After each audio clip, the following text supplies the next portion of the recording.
So is there anything significant to point out about this group other than obviously you could tell it was a pretty I'm gonna stressful. skip forward here just a little bit here in a second. So you guys, as we get closer to it, you can see this crowd is going to coalesce there in the middle of the intersection. And then they're going to go northbound, mostly emptying this intersection.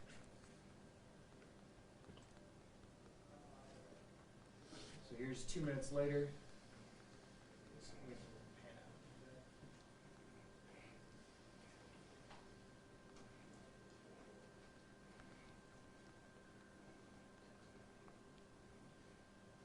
This gentleman is a suspect. We're going to talk about it a little bit later.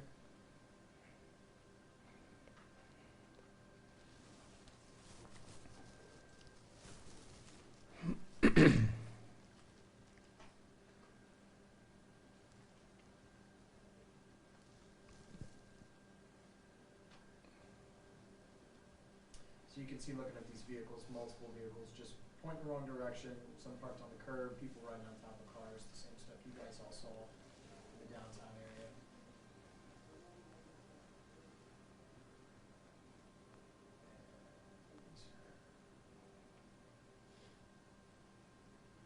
I think they're looking for a particular vehicle right now, but this is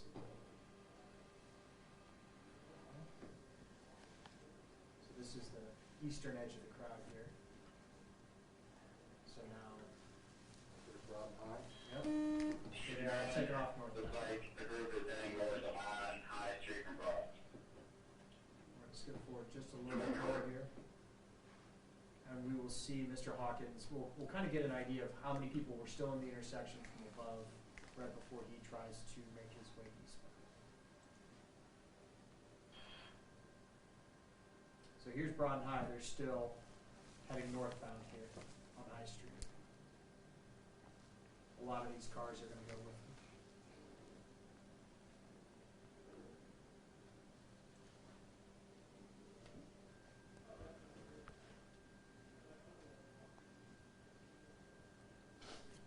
So we've got maybe 100 people total on this intersection here.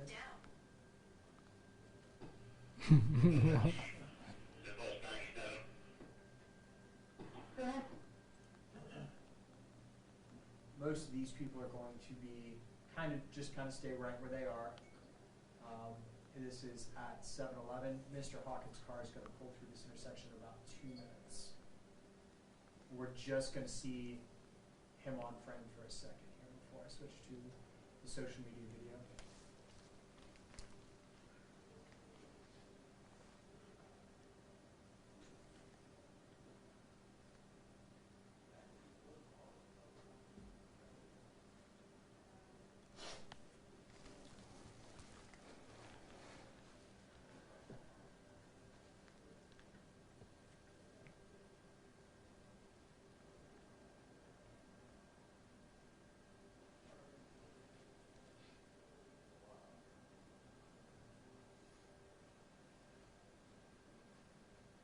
So you can see it's pretty sparse right now, certainly relative to what was there a moment ago.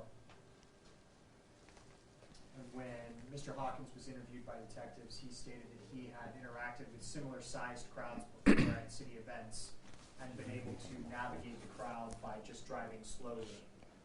At events like Comfest or things of that nature, no one had ever given him any problems. And that's what he thought was going to happen.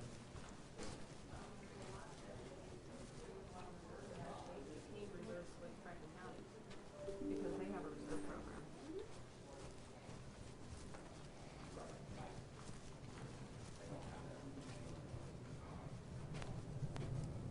What's up? Real quick, can you go to Patrol View and look on Channel 4, please, and see if there's some kind of hostage in the situation on campus of a student? I hope this is made up. You got 5-7 Old Tingy Hilton Garden Inn. Possibly. Let's see what this hostage barricade situation. At the hotel? It is on our jurisdiction, approach from the northwest. Kidnapping. Thinks he's by himself, but treating it as a hostage there. He's by himself. Polish hostage. Yeah, I was just about to say, what?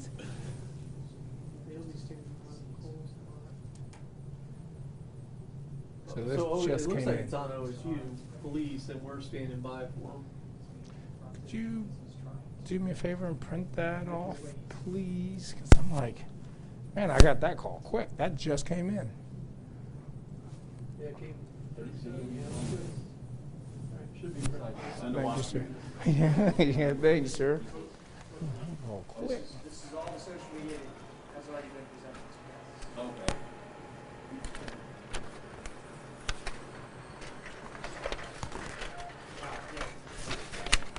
So, there's really only 3 videos here that you guys, that was the one, here's the other 2.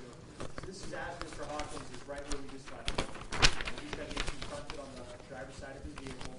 He's going to try to make his way forward. He's going to get started by that person and then try and back out. Thank you. Mm-hmm. Like I said, unless you guys have a desire to hear the audio, I. So you can see on the left side here, this individual just hit his windshield, or hit his driver's side window with a frozen water bottle. And now he's gotten frightened and started reversing, and it's already too late.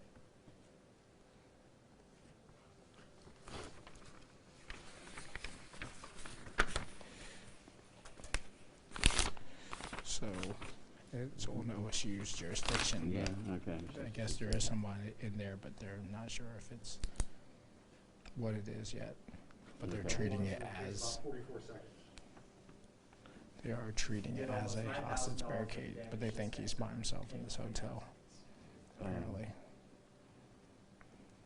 No, it's that hotel over there. There's Okay. that one, and then this one here is from the front. Hmm. I apologize. So are you handling it now, or they? Oh, they are. They were just asking Yeah. us to back them up, I guess. Yeah, they said OSU, so that's how you know. So OSU should contact OSU. Yeah.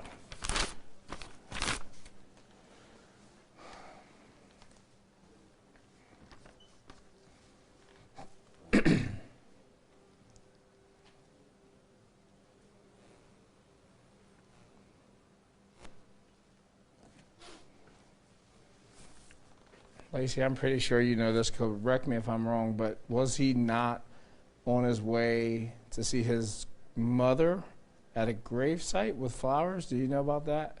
No, he had just gone to the grocery Yeah, store. he went to get something to eat. Huh? He Yeah. said he went to like He was on Arby's his or way something back. to get something to eat.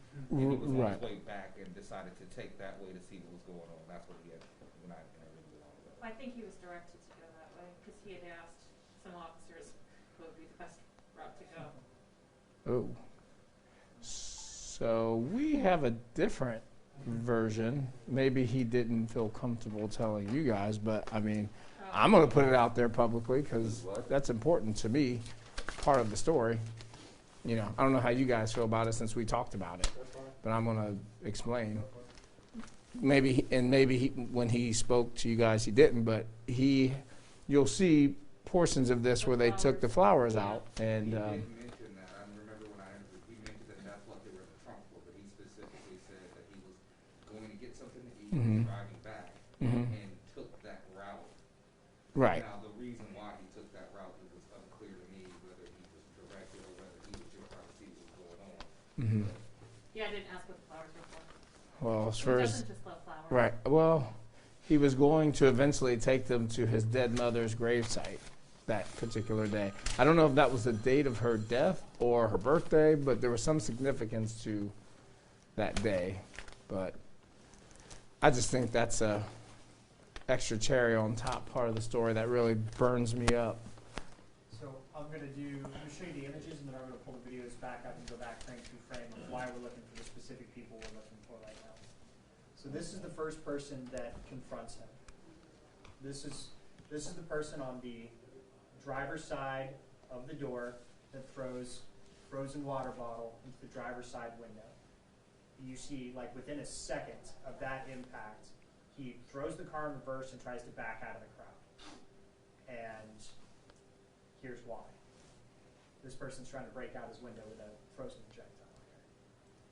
This individual, this is not taken from the videos you saw, this is from a different camera, but this is the individual who takes the flowers that were ripped out of the trunk and then runs to the intersection of Broad and High and spends the next several hours using them to direct traffic. He has a left hand handicap. Yep, he's got several identifiable tattoos. He's got red hair. His mannerisms are very distinct. I think he will probably be somebody that a lot of people know. This individual right here, I'll point him out on the video because the other two are a little bit more distinct. This guy rides into the intersection on top of that car. It's a very specific make, model, year car that I'll give you. But then he jumps off the hood of this car, runs over and does a flying drop kick and several other things into the side of the vehicle on the driver's side. And then gets in the trunk and pulls out the tire iron and starts heading back towards the driver door. This vehicle is a 2005 Subaru Impreza RS.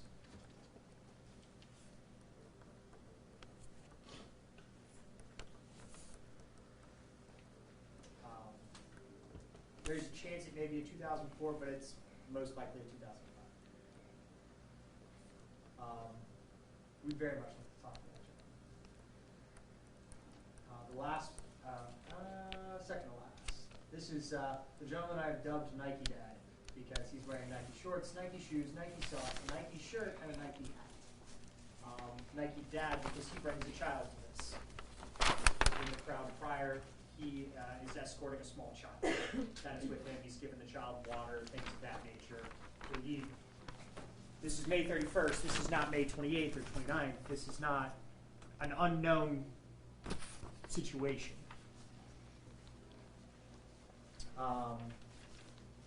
So he takes his mask down. This is his face right here.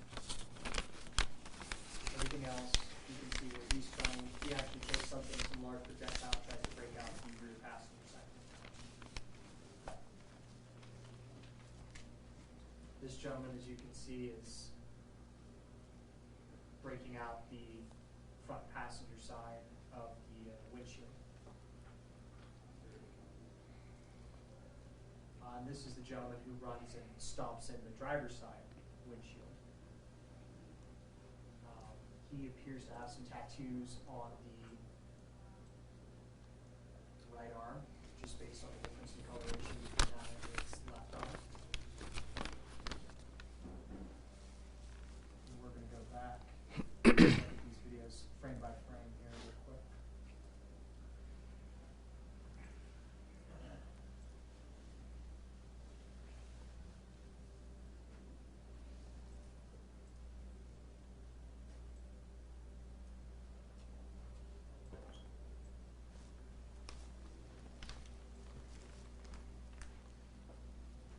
So you can see the individual here on the left side as he's trying to make his way through the crowd. The pedestrian there in the black Brooklyn Underground shirt, or Brooklyn Shutdown shirt, excuse me, confronts him. You see the So we're talking about right here, correct? left side of the screen. Here's the water bottle. Ricochets off. Okay, so now we're at the 3 seconds into this video. Real time, he's now in reverse and tries to get out, which is what causes the collision with the bicyclist. Here's the gentleman I spoke about on the Impreza. He's going to come in here and make several attempts to do damage to this guy's car. Here's this, and then he's going to start kicking the passenger side doors. This gentleman in the black and white is somebody we would like identified. Right here in the camo. He's going to spend several minutes also kicking the door and punching the windshield. Here's the gentleman who's stomping in the driver's side of the windshield.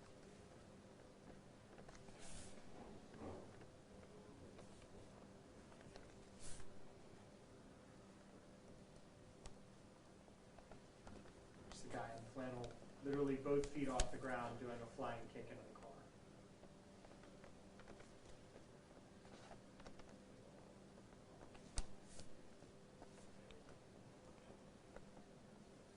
As we come around, we're going to see that behavior continue. We just jump in the black and white.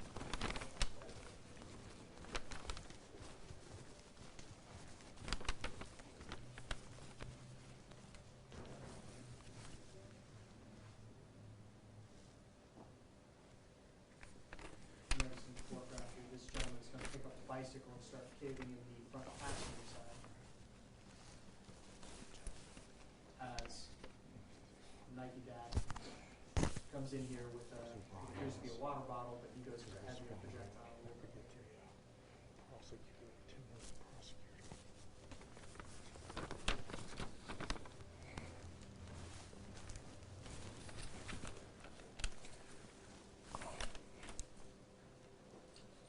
So here's the bicycle up in the air.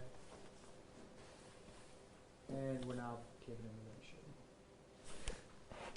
Justin, what did the prosecutor's office?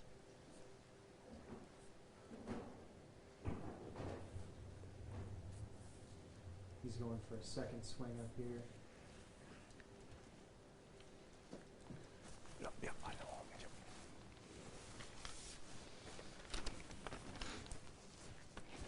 Now, fortunately, some Good Samaritans start to intervene. They actually pull the driver out of the car when they recognize he's having a medical emergency. We don't know who any of those people are. We would like to talk to them too, if they want to come forward. Yeah. If for no other reason than to thank them for doing the right thing. I mean, Which one are they? there's The black shirts and the kind of walk around. several of these individuals you see are gonna come in Sky. and get to the driver's side door. And you'll see Mr. Hawkins actually be pulled to safety by these individuals.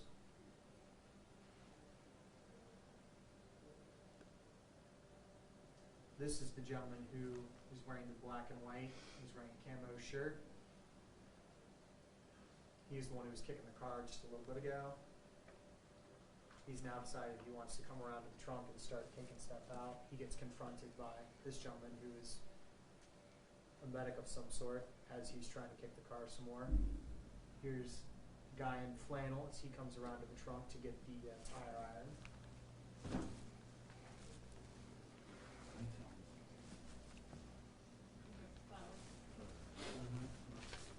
Number they should call if they have tips. This, So Yeah. this individual in the green hat, this person I'll in the find helmet. out. Let me ask, because I'm not sure how they have it set up. Yep.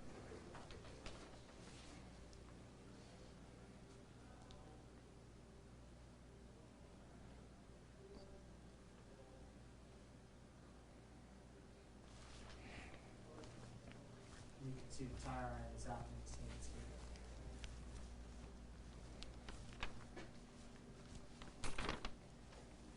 Do we have a number set up for if someone can identify to call, or are we just going to stick to our social media? Social media. Okay. Okay. Just wanted to make sure. So just use our social media at We have a columbuspolice.org. lot going on right now. So let's, So actually, as we hit Media. right here and then back to the At left, columbuspolice.org. okay, so just email or, Mm-hmm. Or they can send a private message once we post everything, because we'll be posting all of it shortly this as well. gentleman is going to pick up another projectile and go for the passenger side window one more time, despite the fact that he's been waved off multiple times by multiple people. He's going to come back after everybody's starting to move away. He grabs something out of the trunk and tries to break out the window there. So here's flannel guy running back to his car. He's right here. Here's the nose of the car. He's actually going to get in the passenger side of that vehicle. It was driven by what appears to be a female white with brown hair. They take off northbound. They're not present again. And you saw the gentleman walking past with the flowers just there in the Bulls jersey. Here's this gentleman. I use that term loosely, leaving the area.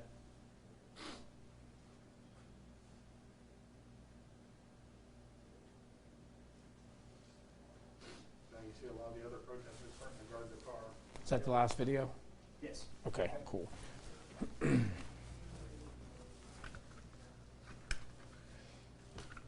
All right. Well, how far away should I be? Further, closer, don't we? Since you're awake, do you mind taking off your mask? Oh, yeah.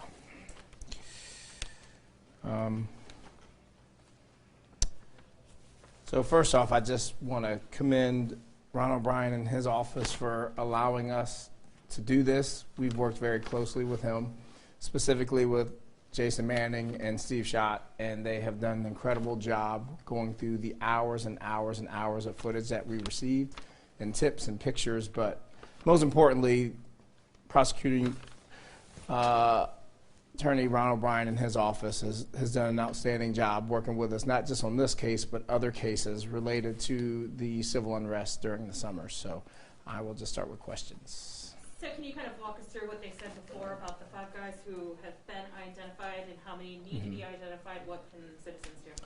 Sure. So this incident, again, took place Sunday, May 31st, during that opening weekend of what many across the country had issues with, which was the civil unrest.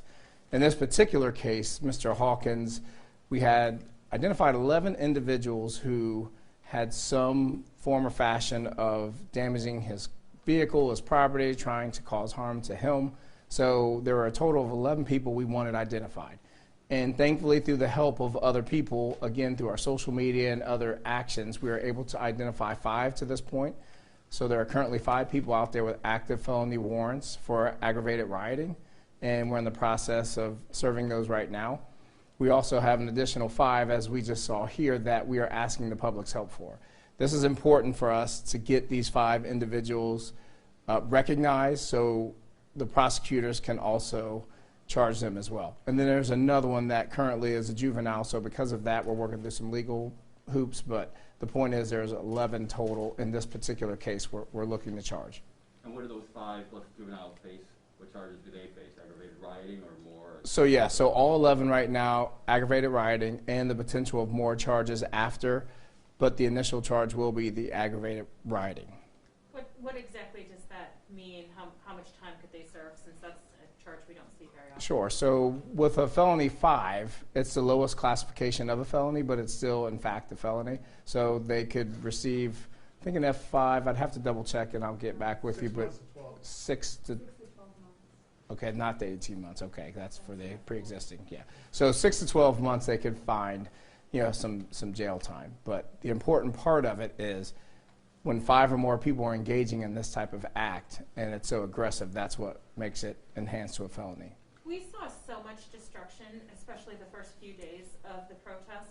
Why is this case in particular so important for CPD to make arrests in all those cases? Well, I want to be clear, all the cases we have are very important for us to solve. In this particular case, we just had such extraordinary circumstances, like great video footage, still images, and the fact, to be quite honest, this victim was disabled.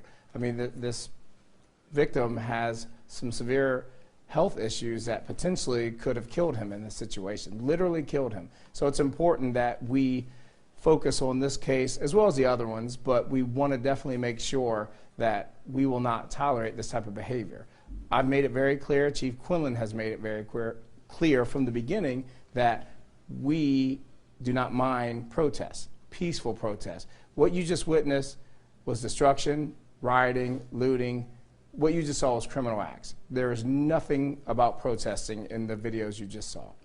Would you like to use this as an example to try to deter people from behaving this way?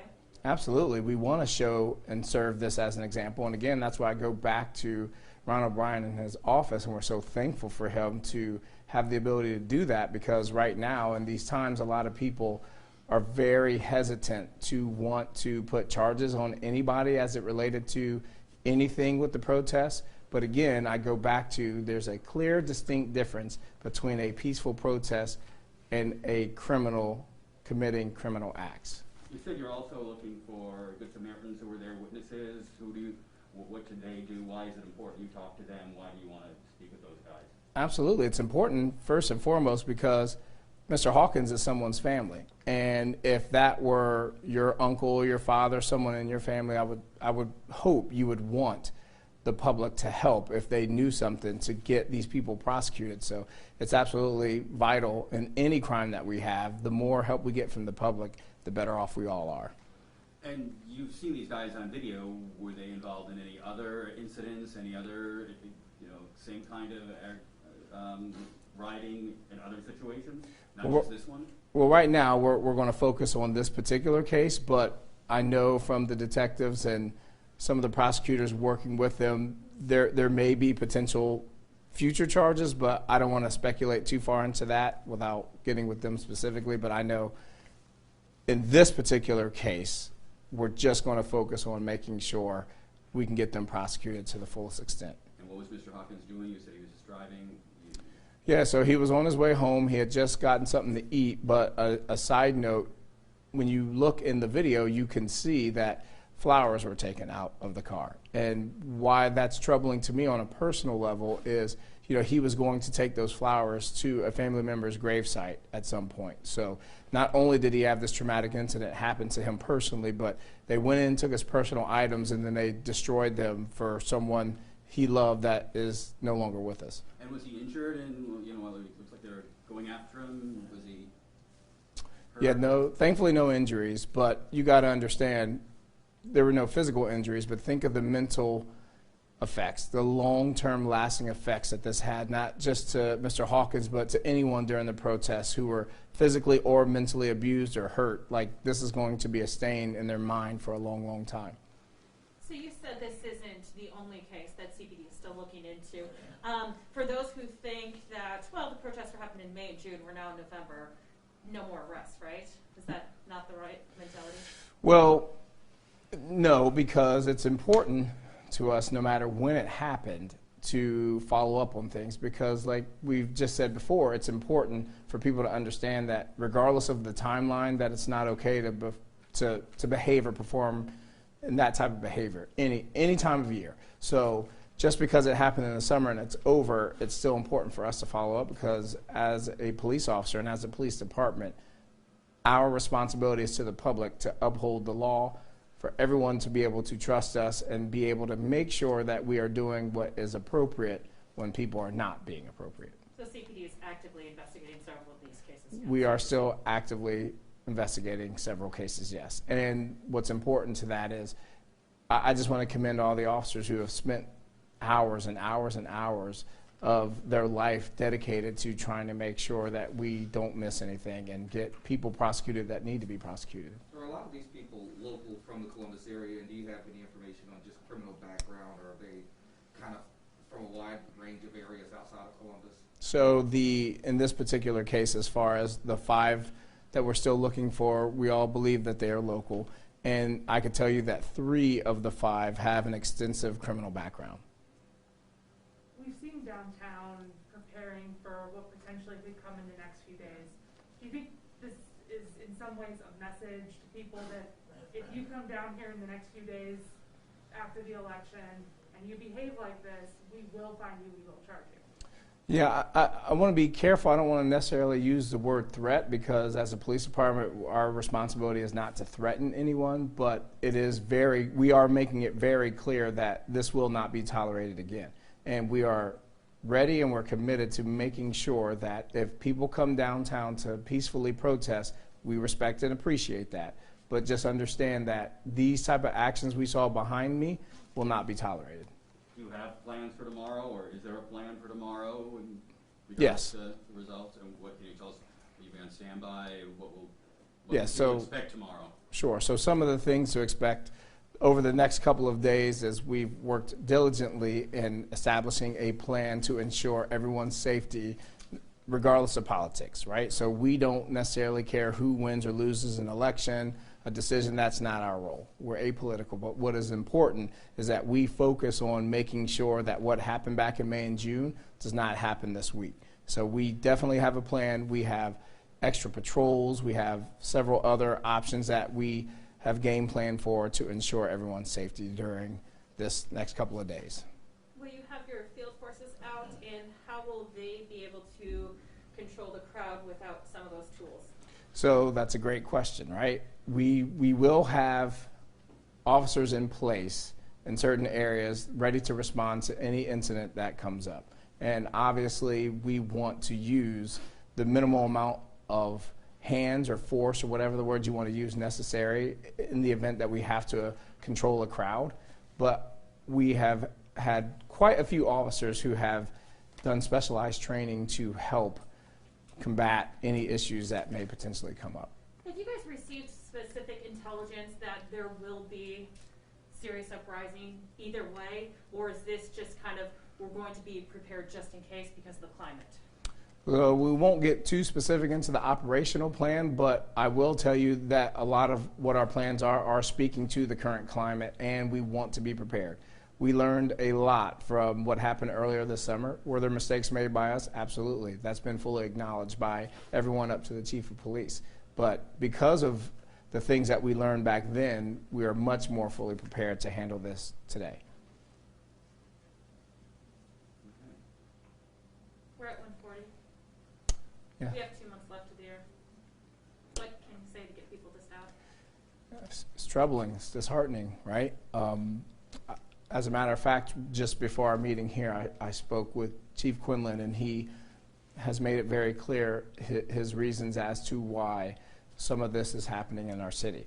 And most of it is a snowball effect. And what I mean by that, what he told me is, you have to understand, since the beginning of the pandemic, young people have not been in school. Recreation centers have not been open. There have been very limited options for people to have. Many people have lost their job. They've lost income. Our domestic incidents have went up. All of these things have just continued to snowball and cause this huge effect of people losing their lives. And it's disheartening. He talks about it all the time. These aren't just numbers. These are people. But unfortunately, we are at a number that we shouldn't be.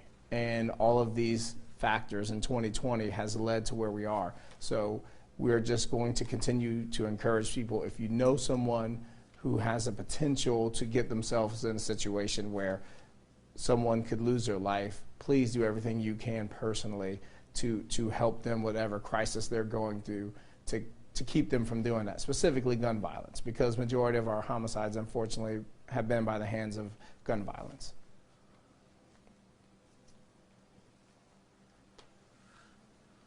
Good? Thank you. I think he forgot to add, we can't police our way out